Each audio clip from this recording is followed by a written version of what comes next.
Owen and Hannah from Jumpspin Media.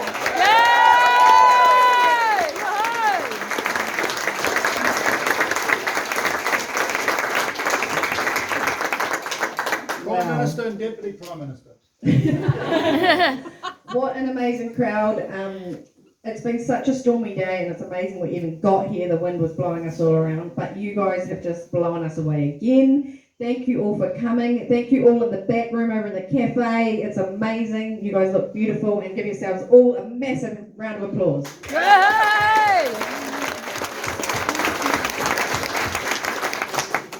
As I said, as you all know, that it was stormy. We are not directly in Palmerston North, so I don't know where you've all come from, but I do know that there's a few people here. Well, let's just get a show of hands. Okay, who has come from Palmerston North?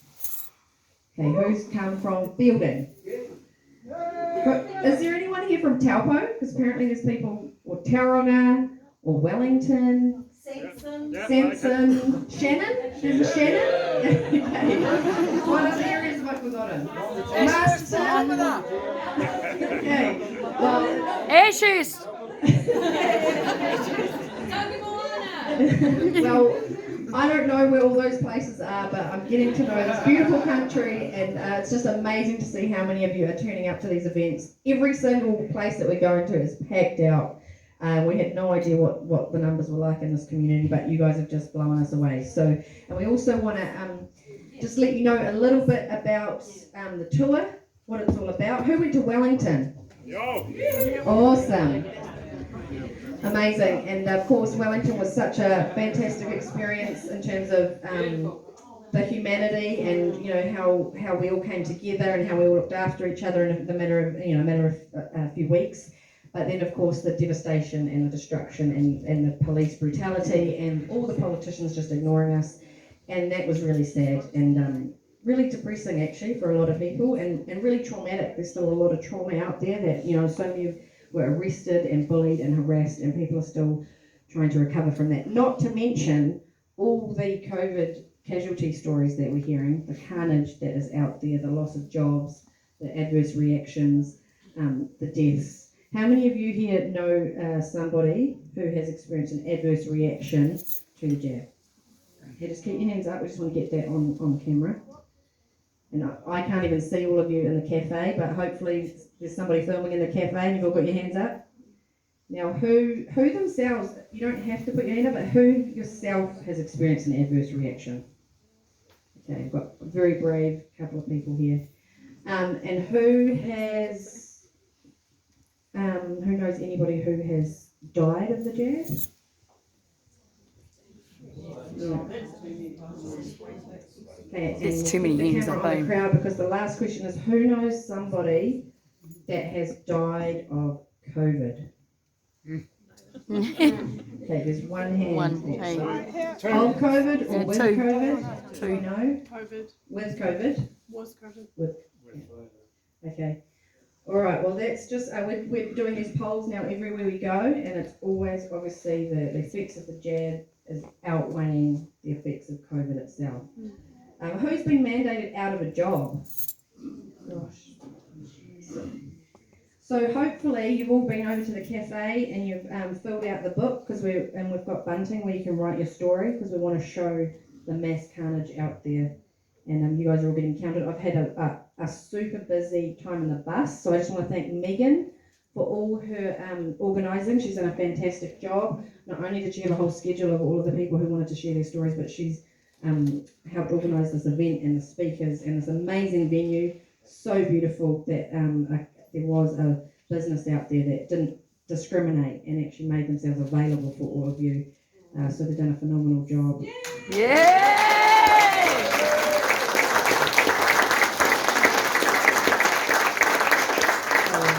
Thank you, Sarah, and for this amazing place that you and your mother and everybody is creating. So yeah, let's not forget Wellington, let's not forget all the adverse reactions and all the deaths. Linda Waterman from the Health Forum New Zealand has graciously given us, with permission of all the people on them, these boards to take around.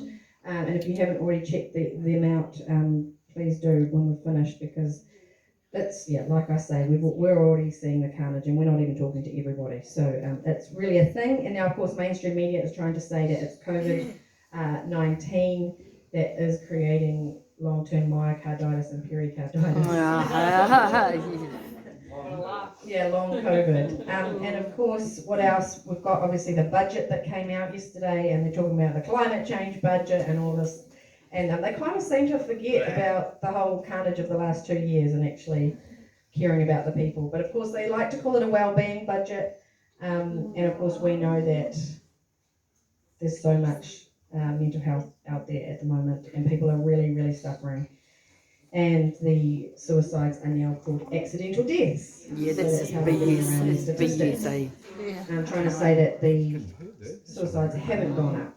So, but most importantly, this tour is about, let's not forget the truth, courage, and freedom that all of you are creating in your communities.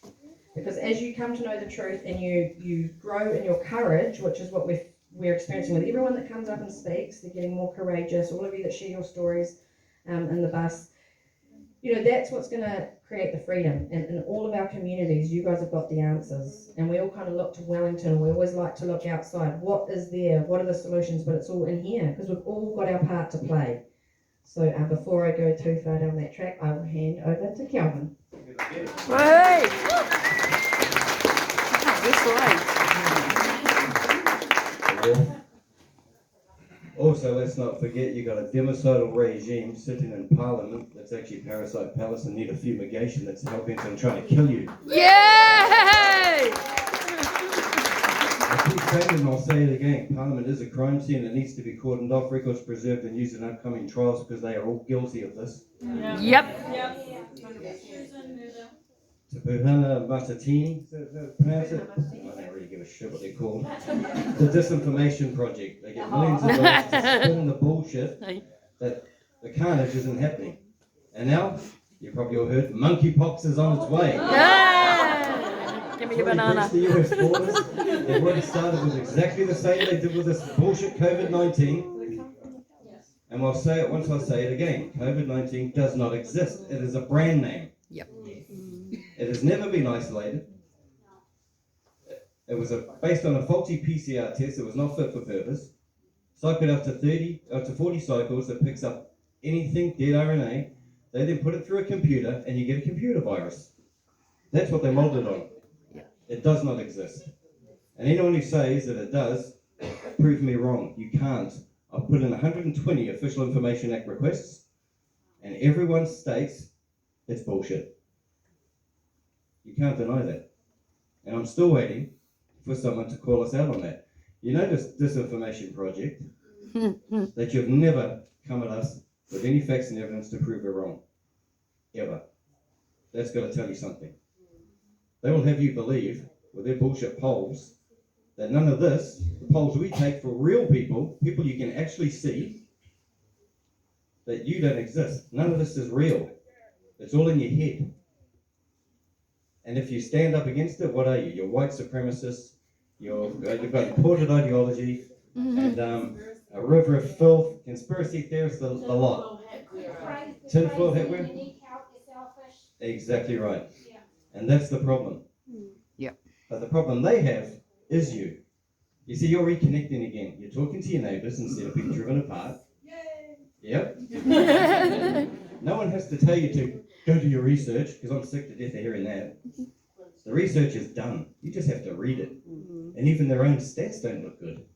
The CALM website itself makes sobering reading. Now they can massage statistics all day long. The one thing they cannot do is fudge excess mortality rates. And if you talk to, as we will be shortly, the funeral directors who are telling us deaths are up 15%, especially in young people, there is something seriously amiss here. Yep. Now, all the police and military that have spoken to us after the shows, because some turn up, I think they get sent into spy, but then they get red pilled, and then they start asking questions, which is something good. Be the heroes people need you to be. There is crimes being committed against everyone, and I'm looking at the camera so I can get to you. Crimes are being committed.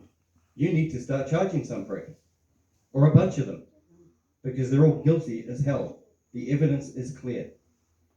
So do your damn job and look after the people you swore an oath to look after, and not act like policy enforcement officers to try and get the old fair currency going. Yep. So usually I'll just go on a massive rant, but I want to hear these speakers. Because this tour is about you. We want to hear from you. We want people out there to see that they're not alone. They're just like you, and they are real people with real stories of real hurt and real emotional harm. And as Hannah alluded to, the so-called accidental deaths, people are checking out early, especially children. Now, where most people draw the line is when they come for the kids, and they've come for the kids in earnest now. And it's time to draw that line in the sand and say, this you will not cross. So let's get on with the show, and we'll speak again later. Cheers. Hey. So Emily, she's been helping us behind the scenes. She's done a fantastic job. She's also from Napier, where she emceed for us down there. So welcome, Emily.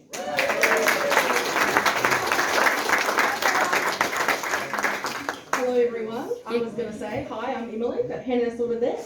Well, before I start chattering, let's just have another round of applause for Hannah and Calvin. So.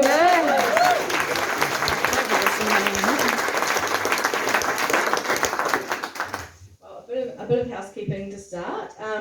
You all may have seen that there's a wonderful raffle happening over this side, and there are 20 items in the raffle, which is incredible. So how it's going to work is, I'll say this is now last call for the raffle. Go get your tickets, and so we're going to draw 4 out between each speaker, and the first person who's drawn out gets to pick anything on the table, which is pretty cool. So last call on the raffle. She's got it. No, they can't buy any more tickets Oh, in fact, because the we're getting raffle's them sold ready out. for drawing out. In fact, the raffle is already sold out. Oh, that's stuffy. Yeah, that'll work. Awesome. Okay, well, I'm going to invite our first speaker up, which is Jackie Wheeler, and she's going to talk about her local initiatives and also her experience being mandated out of the job. Go, Jackie!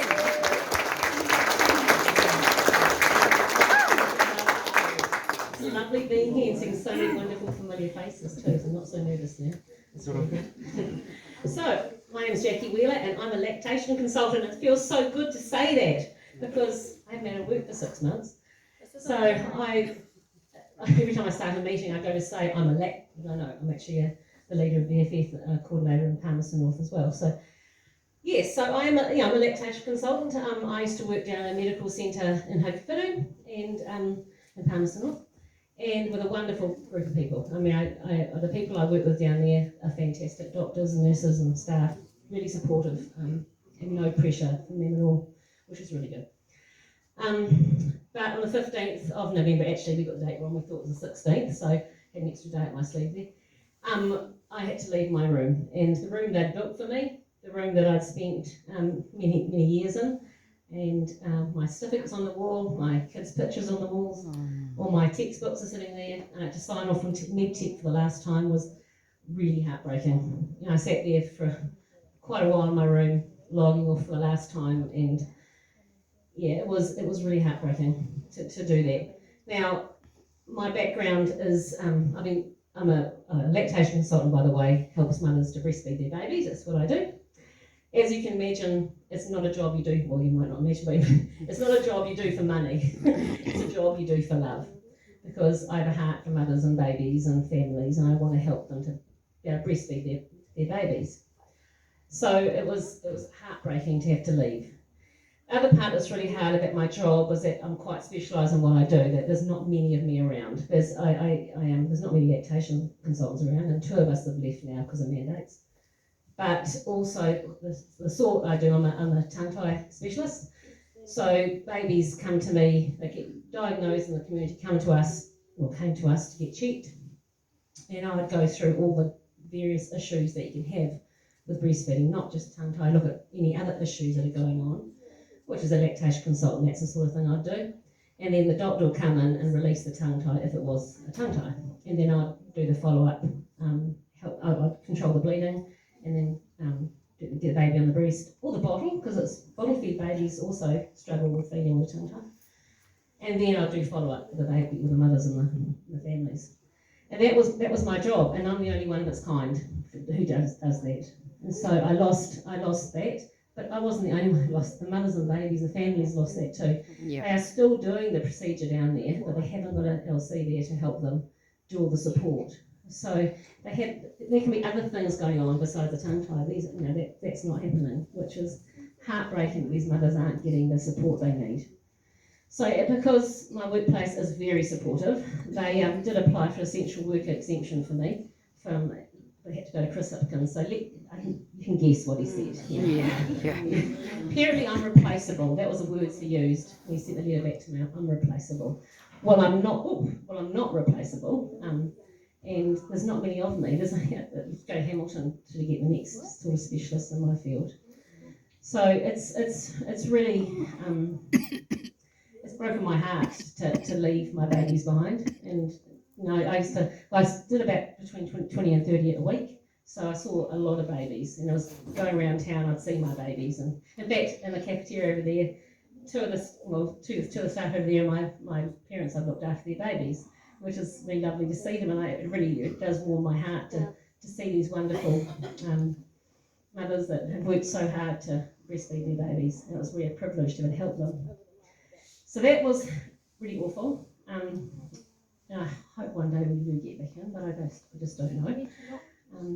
But the other part that I've lost also is I'm a La Leche League leader. I don't know if you know, La Leche League is a breastfeeding organisation very much based on research and compassion, kindness, and I've been a leader with I've been a member of La Leche League since since my son, 26 years it's been, 26 years, and a leader for 22 years. So I'd be supporting mothers in their breastfeeding journeys, similar as a lactation consultant, but more of a community level, so voluntary thing. But I did many hours of that a week, and I was also on the professional body for La Leche League New Zealand as well, and I'm on the email, people from all over New Zealand sent email questions, and I still do that actually, still do that part. But very early on, before anything else mandated, La Leche League mandated. So I got my very first email I got for about all this stuff going on was from La Leche League, mandating me out of being a leader, unless I got a jab. But worst of all, and the worst of all thing, is they also mandated any mother coming in for help. So any mother that wanted breastfeeding help had to get a jab. Pregnant or breastfeeding newborn babies or older children. Just disgusting, And I just couldn't cope with that. It's pretty horrific. I just, but it breaks my heart even more that way, because La Leche League has been the foundation of my parenting. La Leche League is about attachment parenting. It's about co-sleeping, not letting your babies cry, and breastfeeding for a long time. I did all that with my babies, and it worked. They're lovely kids. So, it broke my heart that La Leche League would do that. I used to joke that my blood runs green because I'm a La Leche. It's our colour of our heart for La Leche League is green. I'm a La Leche League mum through and through. So to lose all that has been tremendously devastating. I had great aspirations of my daughters becoming La Leche League leaders as well, and that's not going to happen now. So I have to resign from La Leche League, and it's just awful. I've also met a fantastic amount of people with La Leche. La Leche, they were my tribe. In my tribe, we used to call them my tribe. We had a wonderful woman we used to get together. So it's been horrific what's happened with the stuff. I am sad for all the mothers and babies that are fathers, families that are missing out on having the care that they need. I still get lots of phone calls and stuff, and I do lots of Auntie Jackie visits, just unpaid voluntary ones, because you can't say no, can you? So, but it has been pretty devastating for me to lose that. So that's I also miss the collaboration between the midwives and the paediatricians, and all the talk we used to have. That was wonderful, having that and spreading the word. I spoke at many conferences for League and for other lactation consultants things. I spoke at seminars, I did Zoom things, all that stuff, all that professional stuff left. The ironic thing is, every 5 years I've got to requalify as LC, and it happened when I was on a protest, not the big protest, not the wonderfulest protest in the whole world, but the other one we came up to, we went from the square in Wellington up to Parliament, and I'd sat my exam. I thought there's no way in the world I'm going to pass my exam. They're the hardest exams in the world. And I was in the protest, I looked down my phone and an email had arrived, and I thought, oh my goodness, I bet it's my results. And I opened them up and I passed. Oh, Jack. So the ironic thing is, not only can't work, I'm now a re-qualified lactation consultant. I thought about not opening it, then I thought, well, actually, if I don't open it, if I've failed, I mean, I've got 40,000 people around me who'll give me hugs. That's okay. Yay. So, but no, and so yeah, no, it's interesting being this. The one good thing about all this, though, I have to say, well, actually, there's lots of good things about this, not being able to work and being very involved in voluntary things for 30 years, is that me, and alongside with most of you, we have great skills in organising anything. Organising protests and things. And so we've put our skills to place. You know, cried for a week and then got on with it. You know, got on with it. There's things to do. There's people to see, and there's people who need help. And it's mobilising all those wonderful staff, people that are out there who were working and too busy to do things, and now we're all free to do this stuff. Yeah, got more time to protest, don't you, know? Lovely side effect of being mandated. So that end, my other life I have now is that I'm the VFF coordinator for Palmerston. We have many things on each week. We're a very busy group, not just our group, but all the other groups are in Palmerston. Palmerston is a very busy area for protests and meetings. So how we run things, if you want to get on the email list, just join VFF and then join the Palmerston group and you'll get emails. Quite a lot from me, I'm sorry, there's lots going on. First thing we have pop-up protests Monday, Tuesday, Wednesday, Thursday, Friday, and various things. We have a prayer meeting on Tuesday mornings. We have a meeting, a social type meeting where we all gather around and agree with each other. Yes. And that's on a Wednesday night. And then every second Sunday we have a meeting in a certain location that you'll find at RSP, we'll tell you where it is. And that's a basic, slightly more formal meeting with speakers and what have you. And then Megan will, I'm sure, will be telling you about the fielding meeting. So every Sunday there is a meeting of some sort, either be Palmerston or fielding. So have I left anything out, guys? Oh, sorry, I did, yeah. And then Saturday mornings, so it's something on every single day, we have a protest or a stand in the square where there's a microphone there, and it's an open mic. Now that's not all VFF, that's Freedom Hui. There's a lot of groups and a lot of wonderful groups. The best thing I like about all the different groups in Palmerston North is we all hold hands together. Yep. We all get on. There is no bickering. We all like each other, and we're all different. And I love that. I love being part of a big community of people that, and we all get on. We all have a strive to change. So it's a fantastic environment to be in, and I love it actually. I love it. So yeah, so that's it from me. But now we actually have got a midwife who's supposed to be coming to talk, but unfortunately her husband's got really unwell, and her father too actually. So she sent me her speech. She's going to. So I barely looked at it, so I'm going to have to read it from the. I'll get my phone. Has suffered a lot. I'm in a group, a Telegram group with the midwives, and I've seen the suffering that's gone on with the midwives. We've got a neonatal nurse in our group as well, another lactation consultant. We're all there together, and the stuff that the midwives have gone through has been awful, just awful. And I know these midwives quite well because I've worked with them quite a lot in the past. So this is from a midwife. So I'll just read it out. Sorry, as I say, I haven't read it properly. I'll read it just from here. Okay, hi. I've been a registered midwife for 17 years. I cannot work as a midwife without an annual practicing certificate, which to obtain requires me to have a COVID-19 jab. Now, just an aside, that's what we've just recently done. They put it onto the annual practicing certificate, they have to have a jab. Now, that's pretty rude. So even if they got them back, even if Ministry of Health let them back in, they'll have to have a jab every year anyway. So Yuck. I'm also a mother and a wife. At the start of the pandemic, my husband and I were afraid of the unknowns of the virus. We read everything we could get our hands on. We quarantined our grocery order in the carport before bringing it inside. Remember, they said it can be caught from the surface of things. Yeah. The arrival of a vaccine didn't give us any relief, because how can a vaccine possibly be made in less than a year? We looked up biotechnology one night in bed and decided that's not something we wanted in our bodies. It was experimental.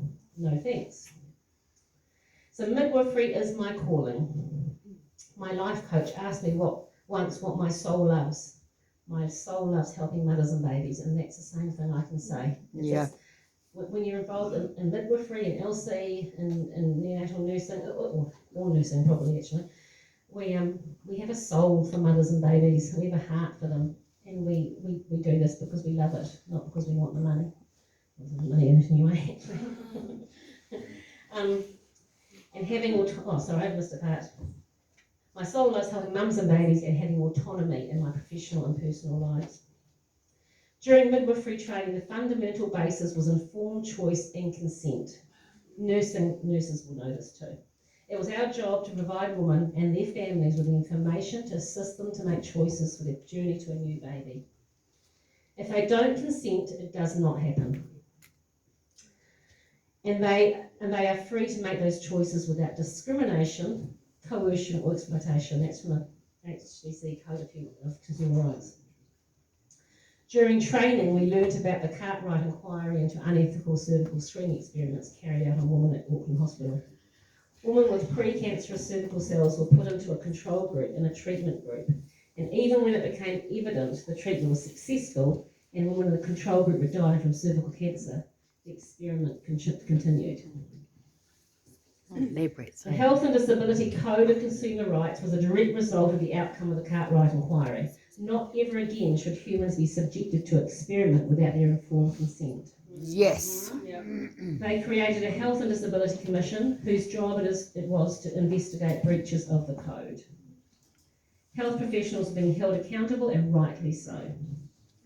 In 2003, further protection for consumers of health and disability services was put in place with the Health Practitioners Competency Assurance Act. Consumers were protected by law from incompetent and unethical health and disability service delivery. In 2020, I was hugely relieved when Jacinda Ardern, our kind MP, said no one will be forced to take the new COVID vaccine. Aye. Yeah. Yeah, liar. So in 2021, when she announced mandated vaccines for health workers and teachers, it felt like I'd fallen down a rabbit hole into Alice in Wonderland and into a parallel world. The hole got deep. It's a very good explanation of how it feels for me too, actually. Yep. Yeah. If I'm an honest person, usually a rule follower, integrity is everything to me. Oh, sorry, I'm an honest person, usually a rule follower, integrity is everything to me. How could I possibly continue to provide families with midwifery care, with informed choice and consent upheld as the gold standard, and be accountable to my responsibilities as a healthcare provider when my employer had effectively removed my own right to the same gold standard? The cost of being able to continue providing healthcare with integrity and accountability meant I had to sacrifice that for myself. Cognitive dissonance isn't a strong enough word to explain how this felt. I was not going to be coerced, and I was not going to be put something into my body that wasn't proven safe. What was even more horrific was that midwives were expected to recommend the COVID vaccine to pregnant women. I have to say, not only recommend, I've heard of midwives forcing it on mothers and having a big major to-dos if they don't have it. I was working at the time as a locum midwife. I was not the lead maternity carer for the woman I saw. I was being employed by the practice of midwives who needed respite. They showed me the information regarding the vaccine they gave to women. It was by I've seen the video, the Immunisation Advisory Committee, and a reckon woman received the jab during pregnancy. I questioned one of the midwives about the possible risks of the jab, and she vehemently expressed that pregnant women were far more at risk of COVID than the vaccine. As an aside, I was on a Zoom call with the Immunisation Advisory Committee And it was the most horrific thing I'd seen. It was full of lies, full of cherry picking studies that I knew about, and I thought that's not what they said in that study. But they pulled out stuff. They pulled out graphs, half a graph. They did. It was incredible deceit. So what they did.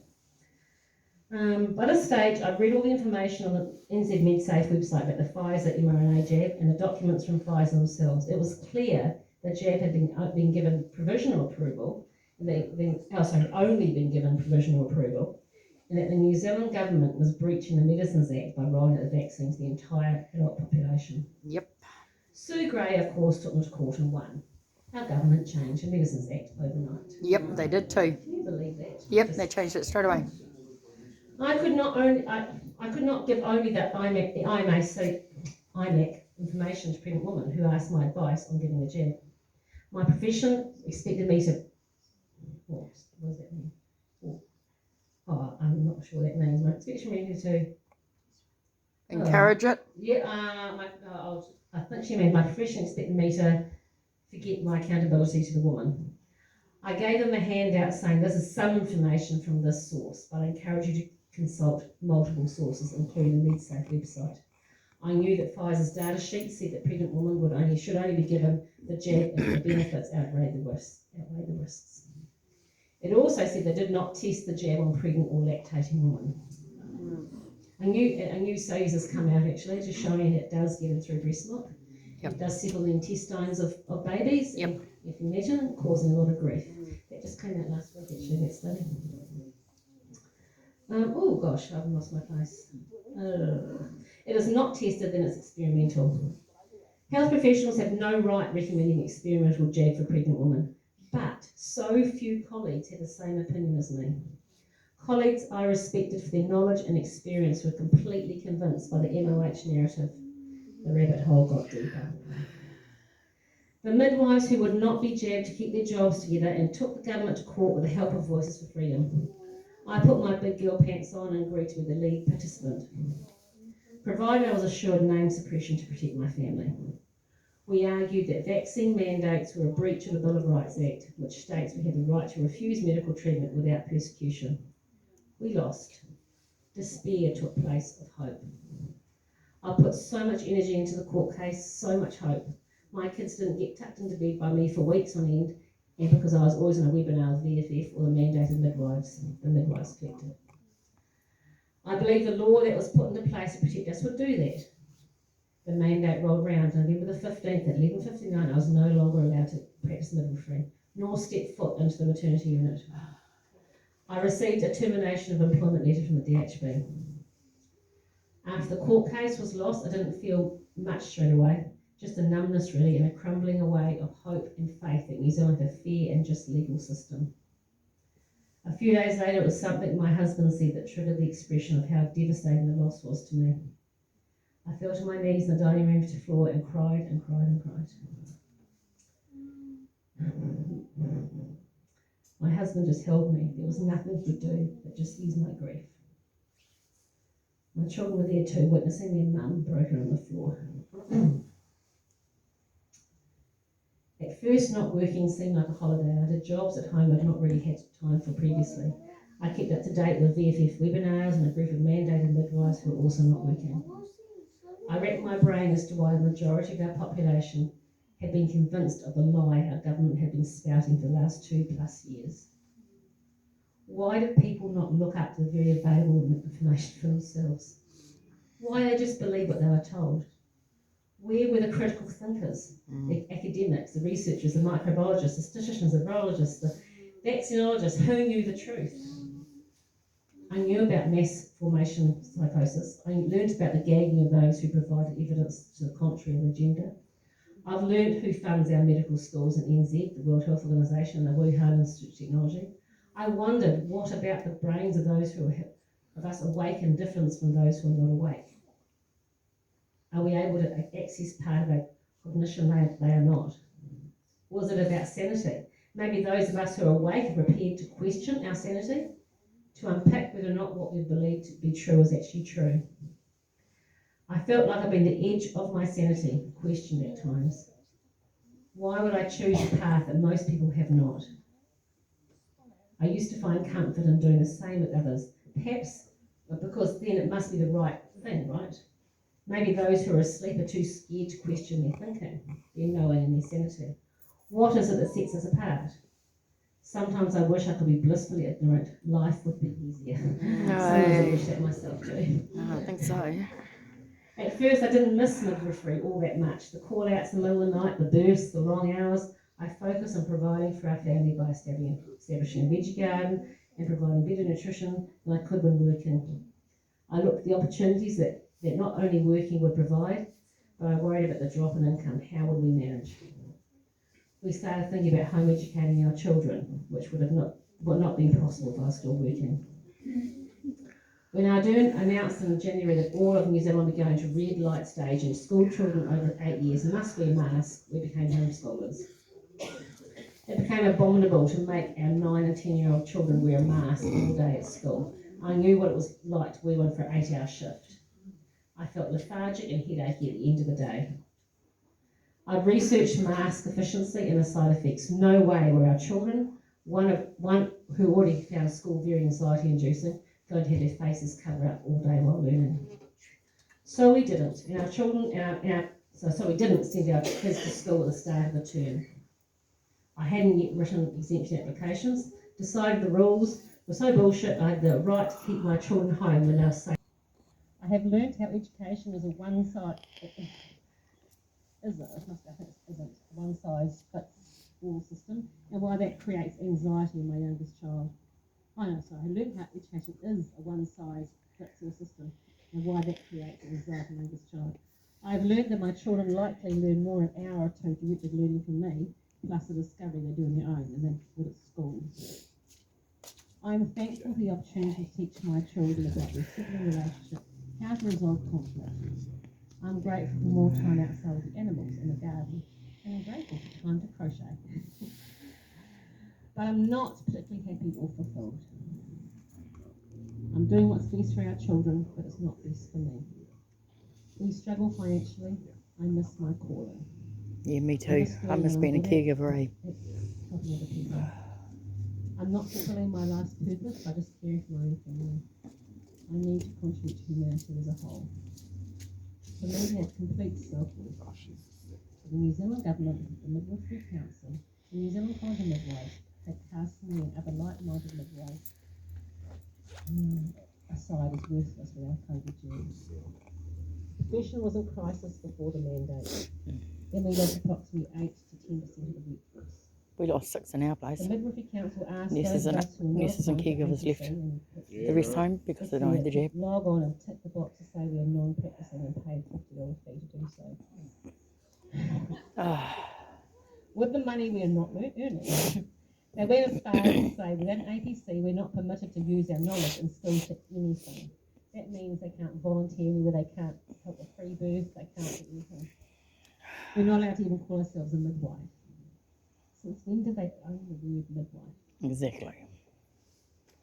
I think what terrifies me is that the world I believe my children will grow up to no longer exists. My reality has become the classic novels I read at high school, the dystopian tales by Aldous Huxley. Aldous Huxley, okay. George Orwell and Margaret Atwood. There have been times I've thought the kindest way forward is to eliminate myself and my family from the world, to prevent my children from suffering what might be coming to them. But what if they contribute to the bringing down the agenda one day? If vaccine mandates and health workers are lifted, I do not think I could rush back to midwifery. It is no longer how it was. Yeah. The colleges who compiled never reached out to those who we have become the forgotten. How does one reintegrate into a group of people whose lives have remained relatively the same over the past 12 months? Yeah, good point. Have my principles really served me? They have allowed me to slow down and decide what I truly value. I want to help mums and babies, so there will be a way, even if it looks different to before. Maybe it will be better than before. So I remain in limbo, not knowing what the future holds for my ability to work in a way my soul lacks. If health mandates will be dropped, Then I'll continue to study. I became to become a IBCLC, lactation consultant. If health mandates are never dropped, then I won't bust a gut trying to fit into the study into the house educating, food growing, child raising, animal tending that currently fills my days. If mandates are dropped, then my children would likely return to a regular school at some point in the future, in which case I need to direct their learning more specifically. If I can never again return as a health professional and home educate my children for the foreseeable future, then my education approach will be different. Limbo means I question myself daily on the decisions we have made and whether they will best serve my family. Some days I'm thankful my mind has been stretched beyond my previous perceivable reality. So I look at this situation through multiple lenses, each with a different perspective, each potentially the truth, and definitely the truth to many. It is exhausting trying all the different lenses, swimming against the current. It is exhausting thinking about whether choosing to swim against current is the right thing to do. No. A good friend once said to me, Kelly, you just can't know the ending of the book before you start reading it. She was right. But I was one of those kids who read a Pick a Path book several times. So if the first path chosen had ended in life, I'd go back and choose the other. I guess you could say having my profession taken away from me has caused an identity crisis, an existential crisis. I worry about how my children come through all this. I worry about where to next. But my soul loves being outside tending my garden animals, and it also loves crocheting while listening to audiobooks. It loves helping people, so I'll find new ways to do that. Thank you.